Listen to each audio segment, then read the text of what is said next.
Back in the first inning. So here we go. Bottom of the ninth. Gallegos first pitch. Ohtani rips a base hit into right center field. Into the gap.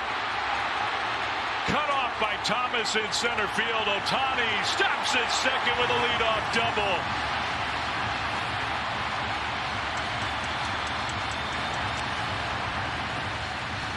Was going to give him.